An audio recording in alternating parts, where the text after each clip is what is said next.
రోసయ్య గారి కుటుంబ సభ్యులు,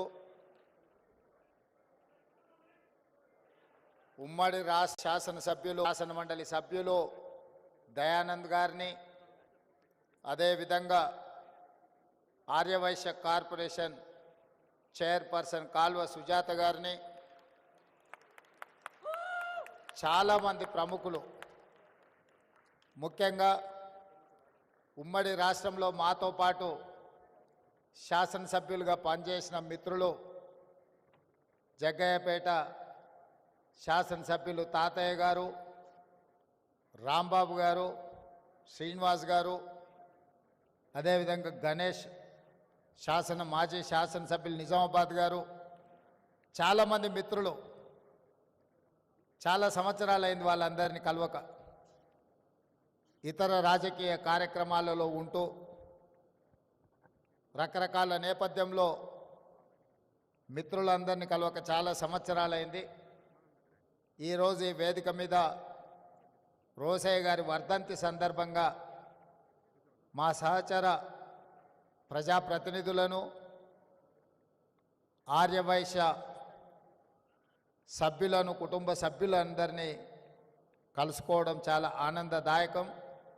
ఈ సందర్భంగా మిమ్మల్ని అందరినీ కలవడం ద్వారా గతంలో రోసయ్య గారితో మాకున్న అనుబంధం, శాసన మండలిలో, శాసనసభలో వారితో పోటీ పడి ప్రసంగించాలన్న ఆలోచన, స్ఫూర్తిని వారు మాకు ఇవ్వడం జరిగింది. ఈరోజు ఒక మాట ఈ వేదిక మీద నుంచి నేను అధికారికంగా చెప్పదలుచుకున్నాను. తెలంగాణ రాష్ట్ర విభజన సందర్భంగా 16,000 కోట్ల రూపాయల మిగులు బడ్జెట్తో తెలంగాణ రాష్ట్రం ఏర్పడ్డది అని అంటే 16 సార్లు రోసయ్య గారు ఆర్థిక మంత్రిగా ఉమ్మడి రాష్ట్రంలో ఒక నిబద్ధతను,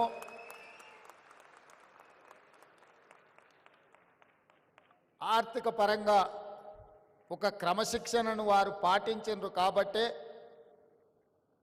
తెలంగాణ రాష్ట్ర ఏర్పాటు సందర్భంగా 16,000 కోట్ల రూపాయలతో మిగులు రాష్ట్రంగా తెలంగాణ రాష్ట్రం అవతరించిందని చెప్పి నేను ఈ సందర్భంగా ఖచ్చితంగా చెప్పదలుచుకున్నా. 2007 సంవత్సరంలో మొట్టమొదటిసారి శాసన మండలిలో నేను ప్రవేశించినప్పుడు, సభలోకి వెళ్ళినప్పుడు ఒక పక్కన చుక్కా రామయ్య గారు, ఇంకొక పక్కన ప్రొఫెసర్ నాగేశ్వర్ గారు, ప్రభుత్వ పక్షాన ఆర్థిక మంత్రిగా రోసయ్య గారిని చూస్తే ఒకలాంటి భయం. ఏం మాట్లాడితే ఏం తప్పు పడతారో, మనం మాట్లాడే మాటల్లో ఏ తప్పు మాట్లాడినా, సమాచార లోపమున్నా వాళ్ళ ముందు మనం తేలిపోతామేమో అని ఒకలాంటి భయం ఉండేది. అక్కడి నుండి సాగునీటి పారుదల శాఖకు సంబంధించిన అంశాల మీద రాజీవ్ ఆరోగ్యశ్రీ ప్రవేశపెట్టినప్పుడు, ఆ అంశాల మీద విశ్లేషణ చేసినప్పుడు మొట్టమొదటిసారి రోసయ్య గారు ఆర్థిక మంత్రిగా నన్ను తన చేంబర్లోకి పిలిపించుకొని, ఎక్కడ చదువుకున్నావయ్యా నువ్వు, బాగానే మాట్లాడుతున్నావు, కాకపోతే లైబ్రరీకి వెళ్ళి ఇంకా లోతుగా నువ్వు నేర్చుకోవాల్సిన అవసరం ఉంది. ఈ శాసనసభ ప్రొసీడింగ్స్ గురించి, ప్రొసీజర్స్ మీద, ప్రాక్టీసెస్ మీద అవగాహన తెచ్చుకుంటే సభలో అద్భుతంగా రాణించగలవు, నీకు మంచి భవిష్యత్తు ఉంటుంది, చదువుకొని సభలో మాట్లాడమని చెప్పి పెద్దలు రోసయ్య గారు 2007లో నాకు సూచన చేశారు. వారు ఇచ్చిన సూచనను ఆనాడు నేను ప్రతిపక్షంలో ఉన్నా.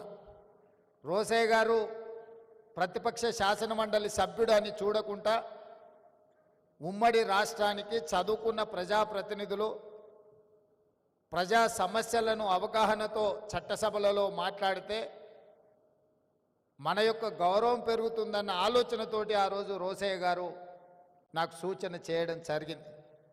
వారి సూచనతో చదువుకొని వారికే ఇబ్బందికరమైన పరిస్థితులు కల్పించే విధంగా శాసన మండలిలో నేను మాట్లాడేవాడిని. ఆ మాట అన్నా, సార్ మీరు సూచన చేస్తూ నేను చదువుకొని వస్తే ప్రభుత్వానికి ఇబ్బంది కలిగినప్పుడు, ప్రభుత్వం సమస్యలో ఇరుక్కున్నప్పుడు డాక్టర్ వైఎస్ రాజశేఖర రెడ్డి గారు ఆ సమస్యను పరిష్కరించడానికి మిమ్మల్నే పంపుతాడు కదా, అది మీకు కూడా ఇబ్బంది అవుతుంది కదా అని నేను వారిని అడిగిన. అంటే వారు అన్నారు, ప్రతిపక్షంలో ఉన్నప్పుడు ప్రశ్నించాలి, పాలకపక్షంలో ఉన్నప్పుడు పరిష్కరించాలి, ప్రజాప్రతినిధులుగా ఇది మన బాధ్యత, దీంట్లో ఎవరం బేసిజాలకు వెళ్ళాల్సిన పని లేదు.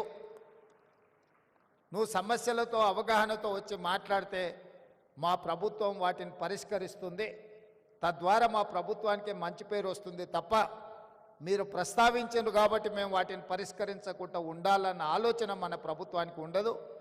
ముఖ్యంగా ఆర్థిక శాఖ మంత్రిగా అది నా బాధ్యత అని వారు చెప్పినప్పుడు నాకు ఆనందం కలిగింది. ఈరోజు అలాంటి స్ఫూర్తి కొరవడింది చట్టసభలలో. ప్రతిపక్షాలు ప్రశ్నిస్తే పాలకపక్షాన్ని ఏదో పోతుంది అన్నట్టుగానో, ప్రశ్నించే వాళ్ళని అసలు మాట్లాడించడానికి అవకాశమే ఇవ్వద్దు అన్నట్టుగానో పరిస్థితులు తయారైనాయి. ఆ పరిస్థితుల నుంచి బయటపడాల్సిన అవసరం ఉన్నది. ప్రతిపక్షాలు కూడా రోసయ్య గారు చేసిన సూచన ప్రకారం చదువుకోవడం ద్వారా సమస్యల పట్ల అవగాహనతో కూడుకున్న ప్రసంగాలు చేస్తే అవి సమస్యలను పరిష్కరించడానికే కాకుండా ప్రభుత్వాన్ని ఇరుకున పెట్టడానికి ఉపయోగపడతాయి. తద్వారా ప్రజలకు ప్రయోజనం చేకూరుతుంది. తద్వారా శాశ్వతంగా ప్రజలలో ఒక చెరగని ముద్ర. ఈరోజు రోసయ్య గారు వారి కుటుంబం రాజకీయాలలో లేరు. రాజకీయ అవసరాల కోసం మనం వెళ్తే వాళ్ళు పరిష్కరించగలిగిన పరిస్థితుల్లో ఉండకపోవచ్చు. అయినా ఇన్ని వేల మంది ఈరోజు ఇక్కడికి వచ్చిండ్రు అని అంటే శాసనసభ్యుడిగా, శాసనమండలి సభ్యుడిగా, పార్లమెంట్ సభ్యుడిగా, ఉమ్మడి రాష్ట్ర ఆర్థిక మంత్రిగా వివిధ శాఖలను నిర్వహించిన అనుభవంతో వారు ముఖ్యమంత్రిగా, గవర్నర్గా దాదాపుగా 50 సంవత్సరాల పైగా ప్రజా జీవితంలో వారు రాణించినరు. ఎన్జి రంగా గారి శిష్యుడిగా వారు ఒక గొప్ప గుర్తింపును తీసుకొచ్చిండ్రు. తమిళనాడుకి ఏ గవర్నర్ వెళ్ళినా, తమిళనాడు రాష్ట్రంలో గవర్నర్ ఎవరు బాధ్యతలు నిర్వహించినా ఏదో ఒక వివాదంలో ఇరుక్కోవడమో లేకపోతే ఆ ముఖ్యమంత్రులతో తగవు పెట్టుకొని వారు ఏదో ఒక సమస్యలో కూరుకుపోవడమో జరుగుతుంది. కానీ అనుభవం కలిగిన రోసయ్య గారు అత్యంత రాజకీయ వివాదాస్పదమైన తమిళనాడు రాష్ట్రంలో కూడా గవర్నర్గా రాణించి వారి యొక్క అనుభవాన్ని అక్కడ వారు ప్రదర్శించారు. అంటే వారి స్ఫూర్తి, వారి పట్టుదల, మాటలలో వారి చతురత, పాలకపక్షంలో ఉంటే ప్రతిపక్షాలను ఇరుకునబెట్టడం కానీ, ప్రతిపక్షంలో ఉంటే ఎవరు ముఖ్యమంత్రిగా ఉన్నా వారిని ఇరుకునబెట్టే విధానం మనం నేర్చుకోవాల్సిన అవసరం ఉన్నది.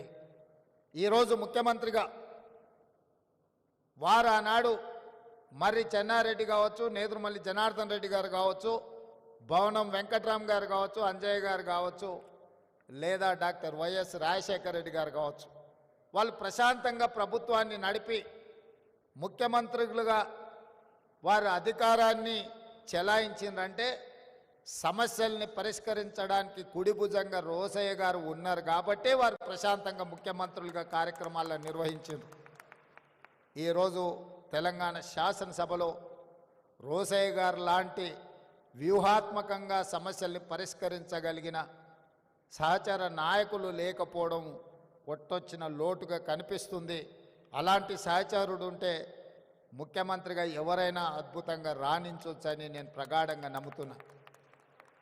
ఎందుకంటే ముఖ్యమంత్రిగా చదువుకొని రాకపోయినా గతం గురించి సంపూర్ణమైన అవగాహనతో, భవిష్యత్తు ప్రణాళికలతో రోసయ్య గారు సిద్ధంగా కూర్చునేవాళ్ళు. మనం విఠలాచార్య సినిమాలో చూసేవాళ్ళం. అక్కడ అగ్గిబాణం వేస్తే ఇటువైపు నుంచి వానబాణం వేసి అగ్గిని ఆర్పే విధంగా ప్రతిపక్షాలు ఎంత ధీటుగా సమస్యల్ని ప్రస్తావించినా రోసయ్య గారు అంతే చతురతతో వాటిని ఎదుర్కొని ప్రభుత్వాన్ని ఎల్లవేళలా కంచె వేసి కాపాడేవాడు. అందుకే ముఖ్యమంత్రులుగా ఎవరున్నా నెంబర్ 2 పొజిషన్ పర్మనెంట్, 1 పొజిషనే మారుతూ ఉండేది. అది విజయభాస్కర్ రెడ్డి అయినా, చెన్నారెడ్డి గారైనా, అంజయ్య గారైనా, భవనం వెంకట్రామ్ అయినా, డాక్టర్ వైఎస్ రాజశేఖర రెడ్డి గారైనా, ఇలా 1 పొజిషన్లో పాత్రలు ఎప్పుడూ మారేటివి. కానీ 1 పొజిషన్లో ఎవరున్నా టూ పొజిషన్ మాత్రం పర్మనెంట్గా కొణిజేటి రోసయ్య గారే ఉండాలి అని ఎవరు వన్కి వచ్చినా రోసయ్య గారిని కోరుకునే వాళ్ళు. పెద్ద ఆయన ఏ రోజు కూడా టూకి వచ్చిన కాబట్టి వన్లో ఉన్న వాళ్ళని జరిపి కూర్చోవాలని వారెప్పుడు తాపత్రయపడలే, తొందరపడలే. అందుకే ఆ సమయం సందర్భం వచ్చినప్పుడు శ్రీమతి సోనియా గాంధీ గారు ఈ క్లిష్ట సమయంలో రోసయ్య గారినే ముఖ్యమంత్రిగా చెయ్యాలి అని సోనియా గాంధీ గారు భావించినరు అంటే పార్టీ పట్ల వారికి ఉన్న నిబద్ధత, పార్టీకి వారి పట్ల ఉన్న నమ్మకం, విశ్వాసం అనేది రోసయ్య గారిని ముఖ్యమంత్రిని చేసింది. నేను ఈ వేదిక మీద నుంచి ఇంకొక అంశం కూడా ప్రస్తావించదలుచుకున్నా. వారి యొక్క నిబద్ధత, వారి యొక్క క్రమశిక్షణ, వారికి అన్ని హోదాలను ఇంటికి తెచ్చిపెట్టింది. ఏ రోజు కూడా నాకు తెలిసినంత వరకు రోసయ్య గారు నాకు ఈ పదవి కావాలి అని అధిష్టానాన్ని అడిగిన సందర్భం లేదు. అది మంత్రి కావచ్చు, ముఖ్యమంత్రి కావచ్చు, గవర్నర్ కావచ్చు. వారి ప్రతిభనే, వారి క్రమశిక్షణనే, వారికి పార్టీ పట్ల, నాయకత్వం పట్ల ఉన్న కమిట్మెంటే వారికి అన్ని హోదాలను తెచ్చిపెట్టింది. వారిని మనమందరం స్ఫూర్తిగా తీసుకోవాల్సిన అవసరము ఉన్నది. సభలో సమస్యల్ని వ్యూహాత్మకంగా ఎదుర్కోవాలి అని అంటే రోసయ్య గారిని గుర్తు తెచ్చుకోవాలి అని అంత బలంగా వారి ముద్ర చట్టసభల మీద వేసినరు. అలాంటి రోసయ్య గారి వర్ధంతి కార్యక్రమంలో చాలామంది మిత్రులను, ఎందుకంటే 2007 నుంచి 2014 వరకు రాష్ట్రంలో భిన్నమైన పరిస్థితులు, 2014 తర్వాత 2 రాష్ట్రాలుగా అవతరించిన తర్వాత చాలామంది మిత్రులను కలుసుకోలేకపోయినాము. ఈరోజు మిత్రులందరినీ కలుసుకోవడం, ముఖ్యంగా ఆర్యవైశ్య సమాజానికి నేను ఒక విశ్వాసాన్ని, నమ్మకాన్ని ఇయ్యదలుచుకున్నాను. ఈ రాష్ట్రం యొక్క ఆర్థిక ఎదుగుదల మీ చేతుల్లో ఉంది. ఈ రాష్ట్రం రాణించాలి, ఈ రాష్ట్రం రాణించాలి, ఈ రాష్ట్రం అభివృద్ధి పదం వైపు నడవాలి, ఈ రాష్ట్రంలో ఆర్థికంగా బలపడాలి అని అంటే మీరే కష్టపడాలి. మీరే ఈ తెలంగాణ బ్రాండ్ అంబాసిడర్లు, ఈ తెలంగాణ ఆర్థిక రంగంలో రాణించాలి అంటే మా ఆర్యవైశ్య మిత్రులు ఇంకా 1 గంట అదనంగా పని చేయాలి. ఈ పని మీకోసం కాదు, ఈ రాష్ట్రం కోసం చేయాల్సిన అవసరం ఉంది. అందుకే రాష్ట్రం ఆర్థిక రంగంలో రాణించాలి అని అంటే మీ అందరూ ముందు బాగానే ఉండాలి. మీ వ్యాపారాలకు ఎలాంటి అనుమతులు కావాలన్నా ప్రభుత్వం వైపు నుంచి ఎలాంటి ఇబ్బంది లేకుండా చూసే బాధ్యత నాది. అదేవిధంగా రాజకీయాలలో కూడా ఆర్యవైశ్యులకు తప్పకుండా పార్టీ సముచితమైన స్థానం ఇస్తుంది. కోమటిరెడ్డి వెంకటరెడ్డి గారు నా చెవిలో చెప్తున్నాడు, మనము ఆర్యవైశ్య మిత్రులను ప్రభుత్వంలో కూడా భాగస్వాములను చేయాల్సిన అవసరం ఉన్నదని, తప్పకుండా మీ అందరి మనసుల్లో ఏముందో అది కోమటిరెడ్డి వెంకటరెడ్డి గారు నాకు చెప్పినరు. తప్పకుండా అధిష్టానం దృష్టికి ఈ అంశాలను నేను తీసుకువెళ్తా. అదేవిధంగా రోసయ్య గారి విగ్రహం ఉండాలి అని మిత్రులు ప్రస్తావించినరు. 100% రోసయ్య గారు ఒక సందర్భంలో వారు ముఖ్యమంత్రిగా ఉన్నప్పుడు చంద్రబాబు నాయుడు గారితో కలిసి నేను వారి ఇంటికి వెళ్ళిన ఒక రిప్రజెంటేషన్ తీసుకెళ్ళి వారితో మాట్లాడుతూ ఆ రోజు తెలంగాణ ఉద్యమానికి సంబంధించిన అంశాలు ప్రస్తావనకు వచ్చినప్పుడు రోసయ్య గారు ఒక మాట చంద్రబాబు నాయుడు గారికి చెప్పారు, చూడయ్య చంద్రబాబు, నాకు చీరాలలో అక్కడ ఏమీ లేదు, 50 సంవత్సరాల క్రితం అక్కడ ఉన్నది అమ్ముకొని హైదరాబాద్కు వచ్చి అమీర్పేట్ ప్రాంతంలో ఇల్లు కట్టుకున్నా.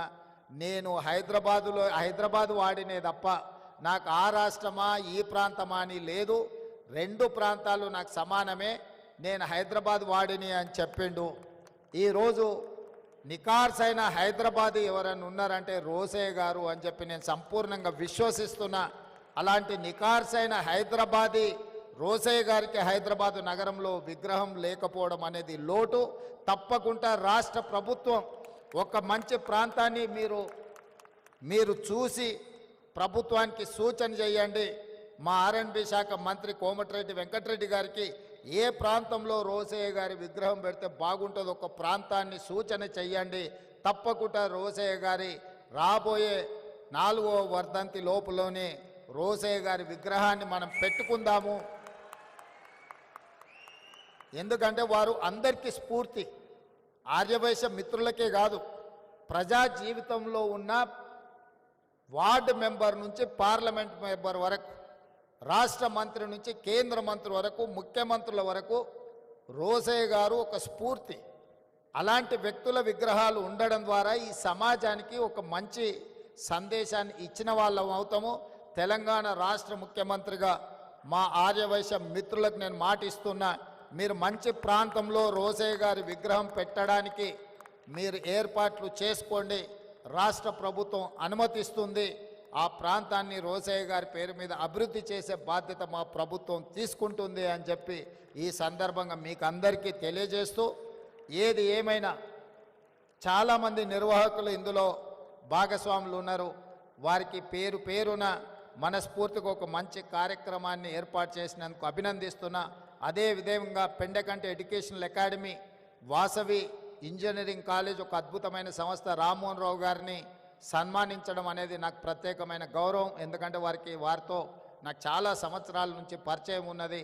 వారు ఎంత నిబద్ధతతోని వాసవి ఇంజనీరింగ్ కాలేజు నిర్వహించినరో నాకు తెలుసు. ఈ మధ్య కాలంలోనే ఫీ రియంబర్స్మెంట్ ఇష్యూస్ వచ్చినప్పుడు సిబిఐటి, వాసవి ఇట్లాంటి ఇన్స్టిట్యూషన్స్కి గ్రీన్ ఛానల్లో ఆ ఫీజు రియంబర్స్మెంట్ ఇవ్వాలి. ఎందుకంటే ఆ సంస్థలు లాభాపేక్ష లేకుండా ప్రజల కోసమే ఉపయోగపడే విధంగా సంస్థలు నడుపుతున్నారు అని చెప్పి మా అంతర్గత సమావేశంలో మా ఆర్థిక మంత్రి బట్టి విక్రమార్క గారికి నేను సూచన చేయడం జరిగింది. వాసవి ఇంజనీరింగ్ కాలేజ్, వాసవి సంస్థల్ని నిలబెట్టండి. నాకు పూర్తి సమాచారం లేదు, నాకున్న కొంతమేర సమాచారానికి ఆర్థికపరమైన ఇబ్బందులు ఉన్నాయని నా దృష్టికి వచ్చింది. ప్రభుత్వం వైపు నుంచి ఏమైనా బకాయిలు ఉంటే తక్షణమే ఆ సంస్థకు విడుదల చేయించే బాధ్యత కూడా నేను తీసుకుంటా. ఎందుకంటే ఎంతోమంది ఇంజనీర్స్ని ఈరోజు ఎక్కడంటే అక్కడ ఇంజనీరింగ్ కాలేజీలు వచ్చినాయి, కానీ ఆ రోజుల్లో ఒక గొప్ప ఇంజనీర్లను తయారు చేసి సమాజానికి ఇచ్చిన ఒక గొప్ప సంస్థ వాసవి అకాడమీ, ఎడ్యుకేషనల్ అకాడమీ. తప్పకుండా వాసవి ఎడ్యుకేషనల్ అకాడమీని తప్పకుండా పునరుద్ధరించడానికి అవసరమైన సహకారాన్ని అందించడానికి కూడా రాష్ట్ర ప్రభుత్వం సిద్ధంగా ఉన్నది. అదేవిధంగా రాజమౌళి గారు నాకు తెలిసి కుబేర టవర్స్ నారాయణగూడలో కట్టింది వారే. అప్పటి నుంచి వారు నాకు పరిచయం, వాళ్ళ కుమారులు కూడా నాకు తెలుసు. నేను ఆ కుబేర టవర్స్లో కొంతకాలం వ్యాపారం పరంగా అక్కడ రెంట్ కూడా నేనున్న, వారు గుర్తించిందో లేదో నాకు తెలియదు, కానీ వీళ్ళందరినీ కూడా సన్మానించడం, కలవడం ఈ సందర్భంగా సంతోషం. ఏదేమైనా ఇంత మంచి కార్యక్రమాన్ని ఏర్పాటు చేసి రోసయ్య గారిని స్మరించుకునే అవకాశం ఇచ్చినందుకు మరొక్కసారి నిర్వాహకులకు ధన్యవాదాలు తెలియజేస్తూ సెలవు తీసుకుంటున్న మిత్రులారా.